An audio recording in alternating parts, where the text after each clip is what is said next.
Très bien. Bonjour. Bonsoir à tous, merci d'être venus.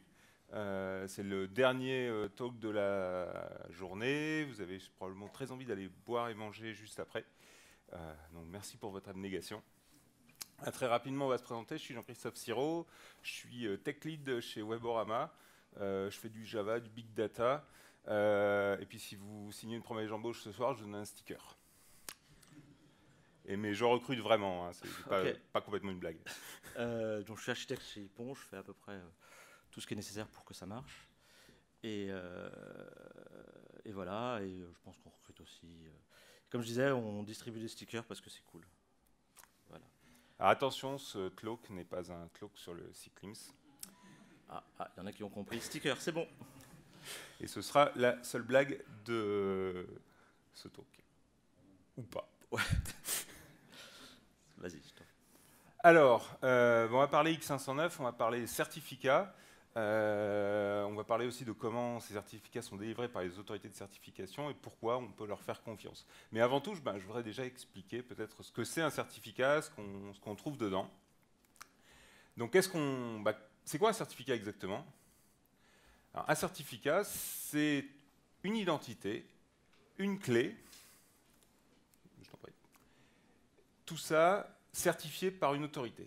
Alors, une identité, ça peut être un peu n'importe quoi, hein. C'est un nom de domaine, ça c'est certificat TLS, tout le monde connaît, enfin tout le monde les utilise. Ça peut aussi être un certificat de signature, donc dedans vous aurez plutôt votre nom, votre nom de famille, enfin votre état civil. Ça peut aussi être un certificat de signature de personne morale. Alors, on appelle ça un cachet serveur, un certificat de cachet serveur. C'est de la signature de personne morale. Donc des certificats, en fait, il y en a plein de sortes, en tout cas, il y en a plein de dénominations différentes, pour plein d'usages différents, mais ça peut vraiment se résumer à une identité, une clé, alors une clé publique, tout ça signé par une autorité de certification. Ça marche comment? C'est quelque chose qui est hiérarchique. X509, c'est vraiment quelque chose qui est hiérarchique. Tout en haut, vous avez ce qu'on appelle les autorités racines. Alors, on sait bien qu'en informatique, les arbres poussent à l'envers, donc les racines sont en haut. L'autorité racine, elle va certifier un certain nombre d'autorités intermédiaires. Là, sur ce schéma, j'ai un seul niveau, mais on peut en imaginer 2, 3, 4. Alors dans la théorie, on est plutôt sur quelque chose comme ça avec un ou deux niveaux. L'autorité racine, elle va donc certifier des autorités intermédiaires qui elles-mêmes vont certifier soit d'autres autorités intermédiaires, soit ce qu'on appelle des end entities. Alors c'est le terme qu'on va trouver dans la littérature, c'est-à-dire les certificats définitifs, ceux qui ne vont pas signer, qui ne vont pas servir à signer d'autres certificats. Et j'ai dit, les end entities, ça peut être des personnes physiques, des personnes morales, des serveurs, des objets aussi aujourd'hui sur l'IoT, etc. L'intérêt de cette organisation hiérarchique, c'est que vous n'avez besoin que de faire confiance à l'autorité racine pour faire confiance en fait à tout le reste. Et la confiance, ça va vraiment être le maître mot de ce talk. Un petit peu plus précisément, aujourd'hui, on voit l'autorité racine assigne une autorité intermédiaire qui signe un certificat de end entity. Il y a aussi une autre notion importante qui est la révocation, c'est-à-dire qu'un certificat, ça va vivre un certain temps, mais parfois, le certificat peut être compromis, on peut avoir perdu la clé, voire on peut s'être fait voler sa clé. Et donc, il existe ce qu'on appelle des listes de révocation de certificats, ou listes de certificats révoqués. En fait, ce sont simplement les listes des numéros de série des certificats émis par une autorité, auxquels il ne faut plus faire confiance. Donc régulièrement, les autorités de certification vont émettre vont émettre en fait une liste de numéros de série de certificats qu'elles ont elles-mêmes émis et à qui il ne faudra plus faire confiance. C'est un élément important de comment fonctionnent les autorités de certification. Donc, je pense que vous savez tous à peu près, potentiellement si vous êtes là intéressés, comment faire en utilisant OpenSSL. Alors donc je rappelle le mécanisme global, hein. On va avoir une clé qui va permettre avec un CSR, donc une demande de signature, de créer une demande de signature, de l'envoyer à un certificat d'autorité qui va vous la créer et va vous la valider. Donc pour des problèmes de rapidité, j'ai fait un script Ansible que vous pouvez récupérer sur Canada from Paris. On fera un tweet avec l'URL. Voilà. Et donc, tac, excusez-moi. En fait, ici, on a des machines, on a créé des machines virtuelles sur Amazon. Exactement. Et on va lancer un script. Alors Charles va rapidement écrire ce qui se passe. Donc dans le premier truc, vous m'excuserez du côté un peu goré, hein, parce qu'il y aura discussion. Donc sur la première commande, on crée la clé de la CA route. Ensuite, on va créer le certificat et ça auto-signé par la route. On pourra ensuite permettre de créer la clé pour un certificat intermédiaire. Et la demande de validation de l'intermédiaire. Donc, comme vous avez vu, la clé et la demande de certificat, puis la validation, donc le certificat validé par l'autorité certifiante, qui permettra ensuite de créer d'autres certificats. Enfin, pour votre site web, la clé privée de votre site web et les clés publiques qui vont permettre après de créer encore une demande de certificat qui va permettre au final d'être validée par votre autorité intermédiaire pour publier l'élément. Voilà. C'est en cours. Voilà. Donc ça va prendre. Est-ce qu'il y a des questions pour l'instant? Peut-être un peu long. Voilà. Ah. On va ouais.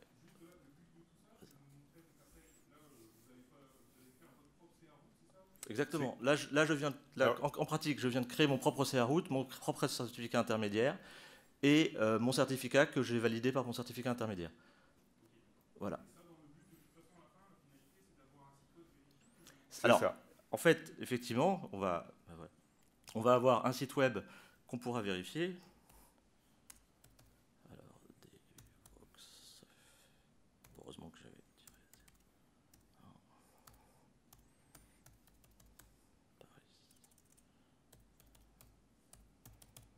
Voilà.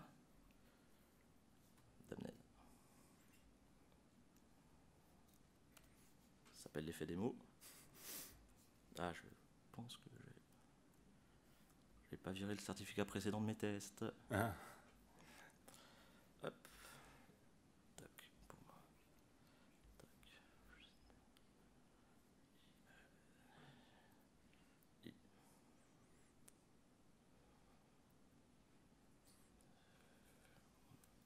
Attends, je vais recommencer. Donc.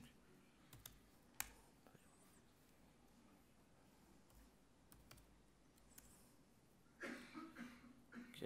Donc là, il me dit que le website n'est pas correct. Je vais accepter temporairement. Merde, je viens de l'accepter. Et là, j'ai mis l'élément pour récupérer mon certificat, pour le mettre à l'intérieur de mon trousseau de clés. D'accord ? Donc là aussi, normalement, pour la diffusion, il ne faut pas passer par son propre site web pour la diffuser.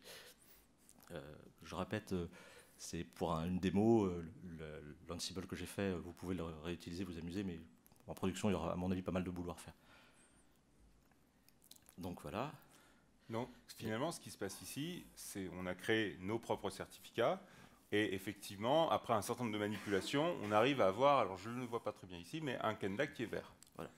Donc là, vous voyez, juste pour dire effectivement, que j'ai maintenant le cadenas vert parce que j'ai dans mon trousseau les informations que j'ai créées sur mon certificat. On a juste rajouté l'autorité racine dans le navigateur. Et à partir de là, l'ensemble, en fait, la chaîne de certificats est vérifiée. Et si on devait rajouter un autre certificat signé par la même autorité intermédiaire, un autre certificat au bout de la chaîne, mais issu tout en haut par la même autorité racine, il serait toujours vert. Sauf qu'effectivement, si quelqu'un d'autre sur son navigateur va visiter le site, il va avoir les alertes de sécurité qu'on a eues tout de suite. Donc, une autre solution consiste à utiliser une autorité de certification qui existe. Donc, on a fait une petite démonstration avec Let's Encrypt. Aussi. Donc Let's Encrypt, si vous ne connaissez pas, je ne sais pas s'il y a des gens qui ne connaissent pas. Alors Let's Encrypt, très rapidement, c'est en fait une autorité de certification qui a été créée par un consortium d'entreprises américaines qui a pour but en fait de démocratiser l'utilisation de SSL, TLS, SSL, en fournissant des certificats gratuits. Et donc, tout est automatisé. C'est pour ça qu'on a fait aussi Il y a un ou deux T. Il y a un seul T.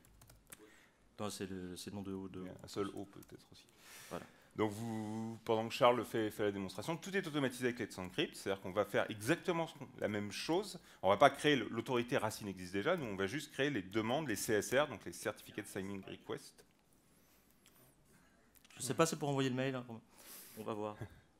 Et donc on va demander à Let's Encrypt, ben, voilà ma clé publique, donne-moi un certificat pour, alors le nom de domaine c'est quelque chose.parijot.net, si je me souviens bien.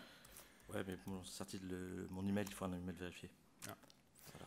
Donc, bon, j'accepte. Voilà.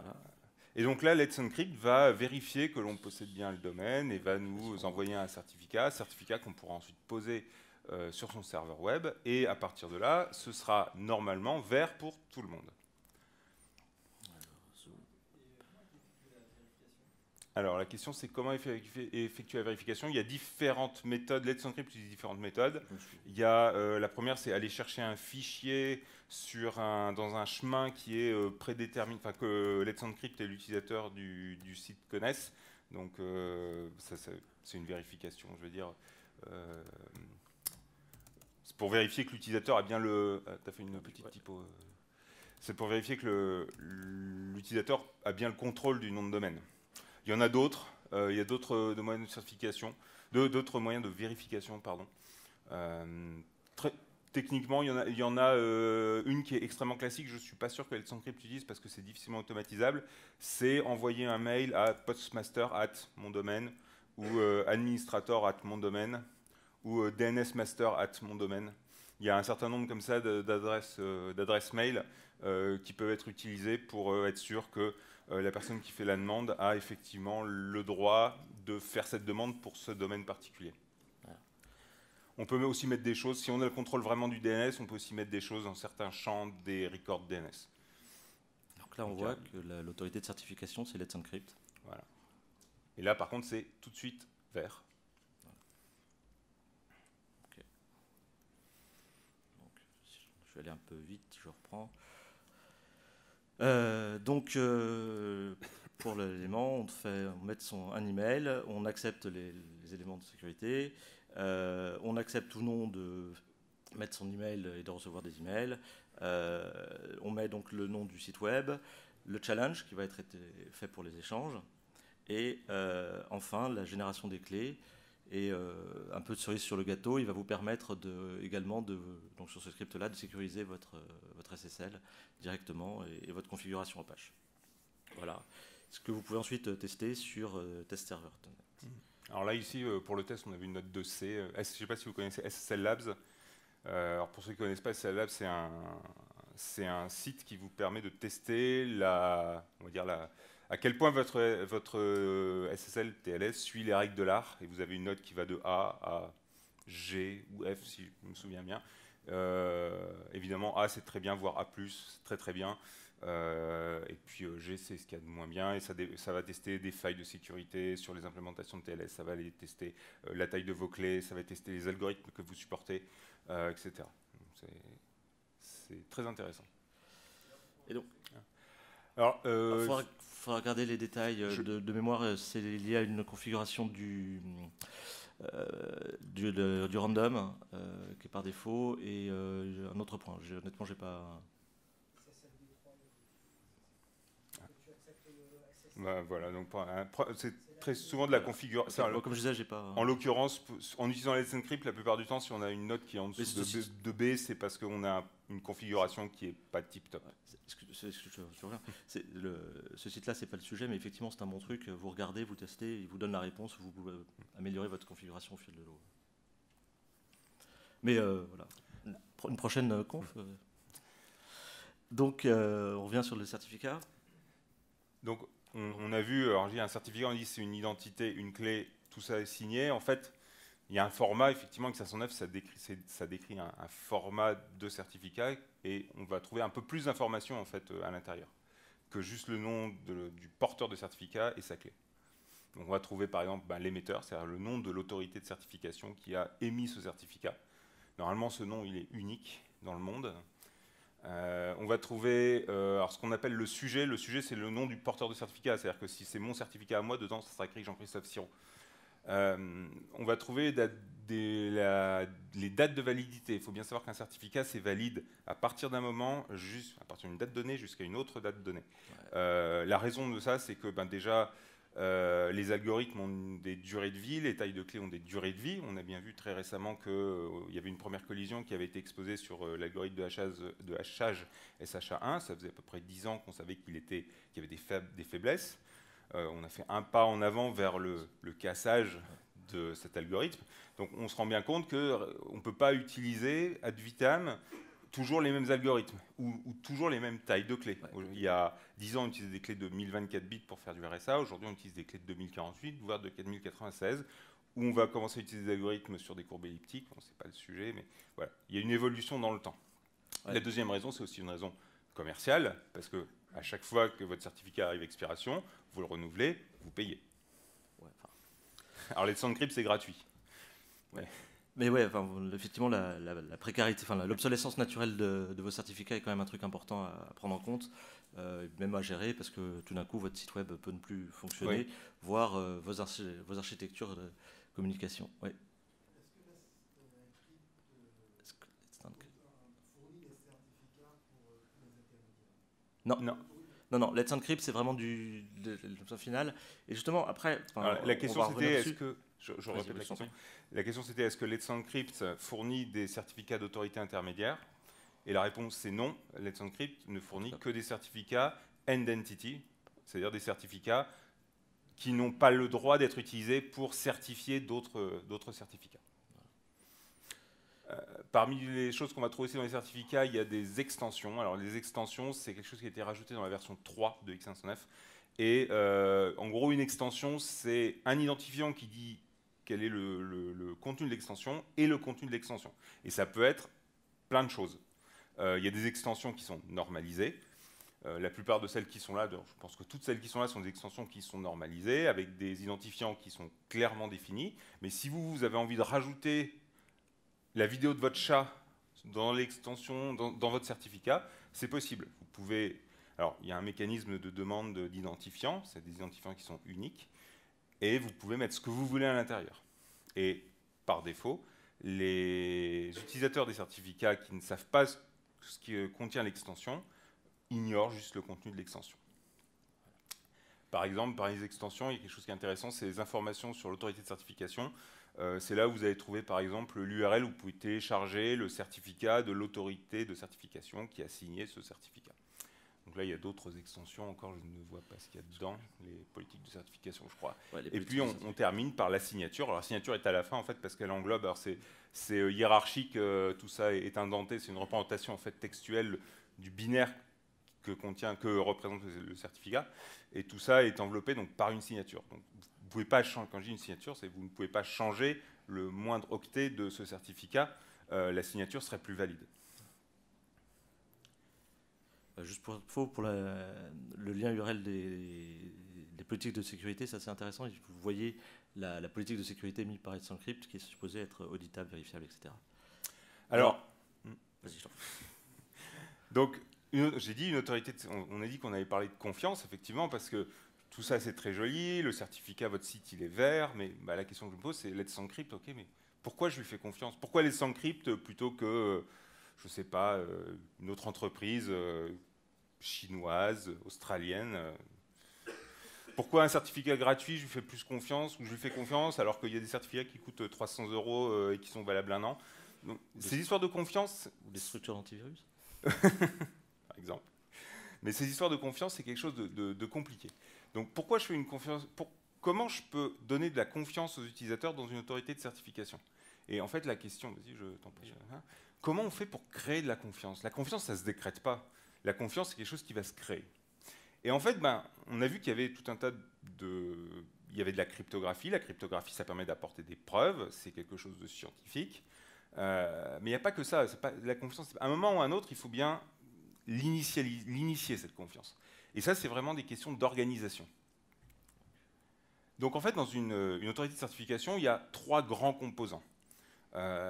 L'autorité de certification, alors ce qu'on appelle l'autorité de certification, qui est un des composants en fait, de l'autorité de certification en général. C'est un peu un abus de langage.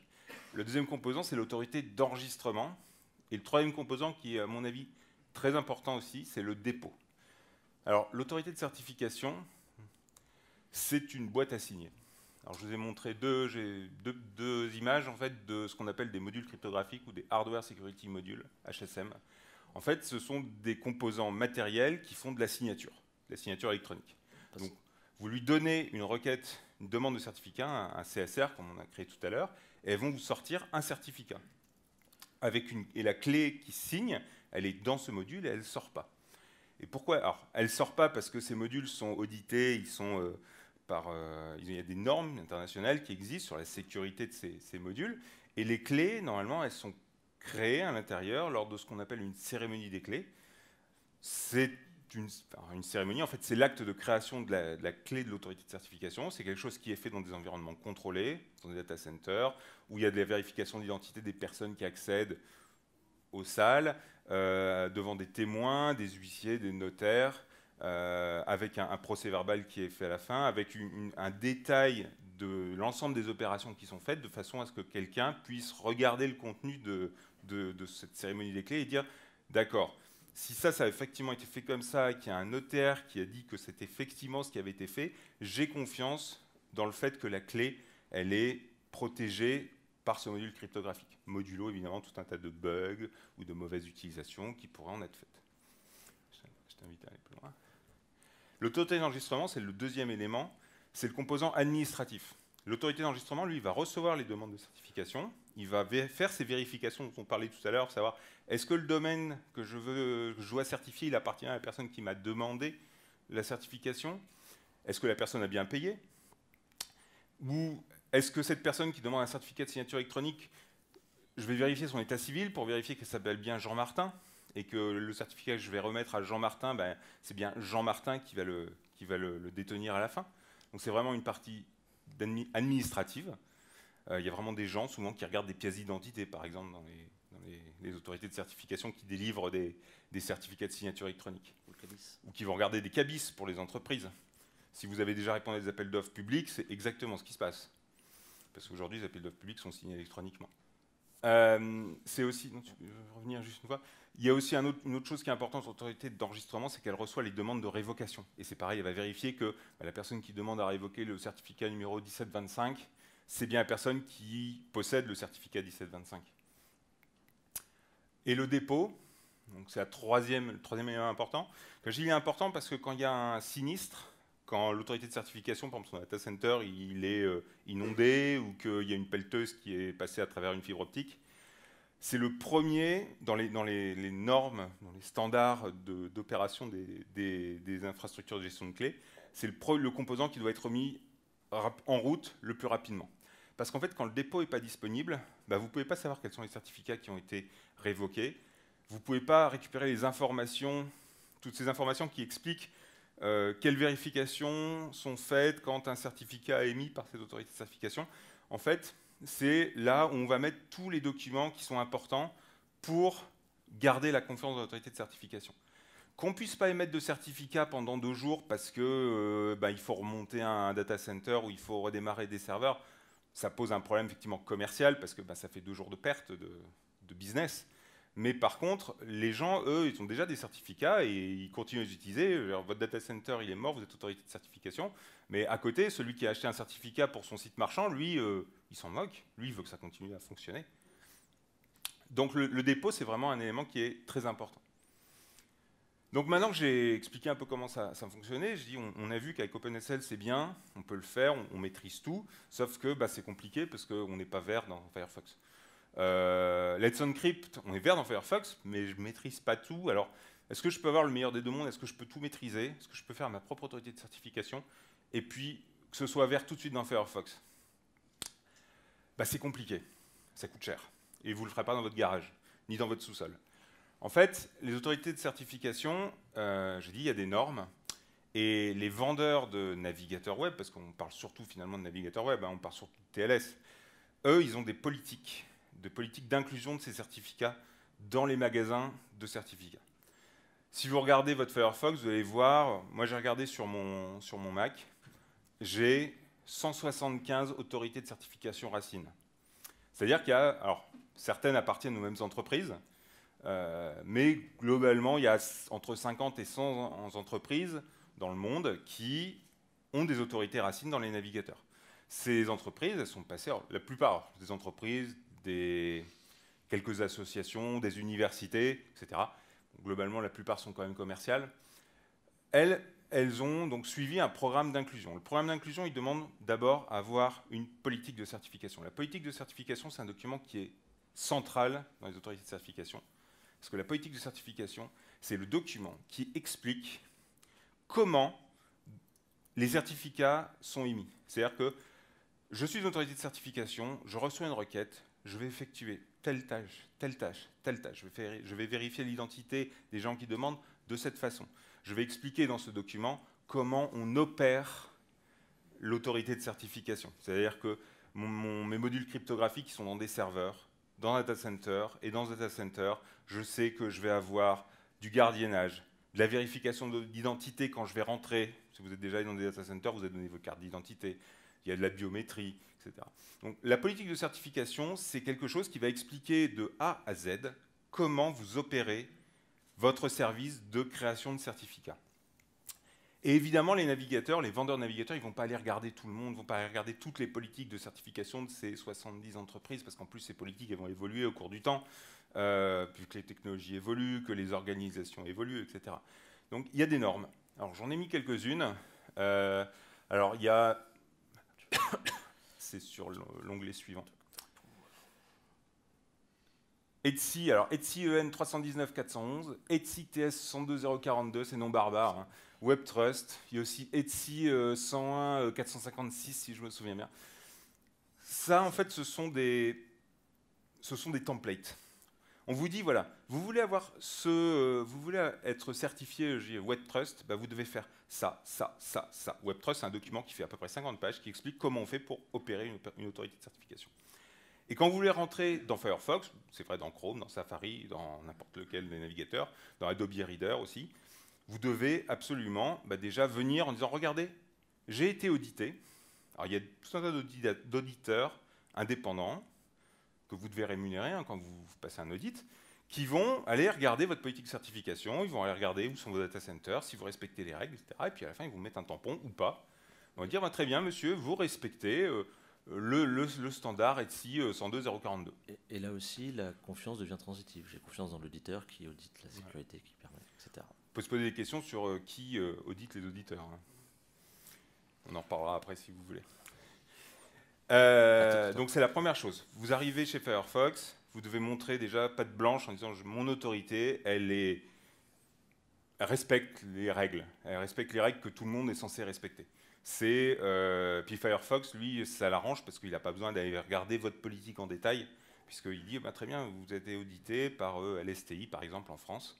Et LSTI vous a dit très bien, vous respectez 602.042. Alors vous avez un joli diplôme quand vous le faites, c'est joli, c'est rigolo, vous avez un sceau. Et c'est la première chose à faire. Puis ensuite, souvent les navigateurs, ils demandent des choses en plus. Ils vont vous demander, par exemple, des contacts. Il y a des choses en plus qui sont nécessaires pour entrer dans un navigateur. Et puis quand il y a une faille qui est découverte quelque part, par exemple sur TLS, ou quand il y a une autorité qui se fait pirater, souvent d'ailleurs les politiques d'inclusion changent et il y a des règles en plus. Par exemple, il y a quelques années, DigiNotar, qui est une grosse autorité de certification néerlandaise, qui s'est fait pirater, mais je crois que pirater, c'est pas le terme, s'est fait défoncer. Ils ont tout perdu et alors en 3 mois, l'entreprise a mis la clé sous la porte. Et pourtant, ils avaient comme clients l'État néerlandais, Renault, des très grandes entreprises. Et en 3 mois, ils ont disparu. Et bien, à partir de ce moment-là, il y a certains vendeurs de navigateurs qui ont demandé ça serait bien si, en plus de tout ça, vous preniez également une police d'assurance contre ce genre d'attaque. Donc, c'est un processus qui est complètement discrétionnaire. À la fin, c'est Firefox qui dira oui, vous rentrez, ou non, vous rentrez pas. Et vous pouvez cocher toutes les cases. C'est bon, voilà. Alors, c'est pas complètement un jet de dés, mais souvent, c'est aussi de la négociation. Parfois, on a des auditeurs qui sont pas très sérieux dans des pays qui sont plus à l'est.